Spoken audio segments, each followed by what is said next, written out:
Илјадници туристи летово одмараат во приватни апартмани, станови, куќи и вили. Станоиздавачите остваруваат приходи, но дел од нив не ги пријавуваат, затајувајќи данок, за да се намали сивата економија во туризмот. Управата за јавни приходи ја започна кампањата Фер туризам со пријавен данок, со која ги повикува сите кои сместуваат гости навремено да го пријават доходот и да го платат данокот. Кампањата Фер туризам на Управата за јавни приходи е наменета за да се создадат фер и еднакви можности за сите.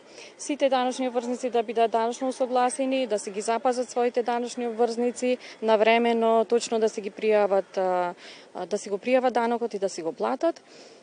И Управата за јавни приходи им стои на располагање на сите граѓани. Јас сега во моментов ги повикувам сите кои имаат потреба од информација, помош, поддршка да се обратат во просториите на управата. Пријавувањето на доходот се врши електронски преку системот е-даночни услуги. Рокот за пријавување е до 10 во месецот за претходниот месец, а плаќањето на данокот до 15. Управата за јавни приходи за таа цел има изготвено брошура соодветна со која ќе ги запознае даночните обврзници за нивните обврски, ги информира како е начинот на пријавување. Исто така на веб страната постои калкулатор каде што сами можат да го внесат износот и да си го пресметаат данокот.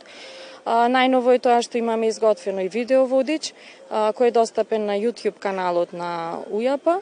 Под лупа летово е приватното сместување. Освен едукација, Управата за јавни приходи најавува засилени контроли и санкции. Во Охрид има околу 3500 регистрирани станоиздавачи, но има дел кои издаваат без да се воопшто категоризирани.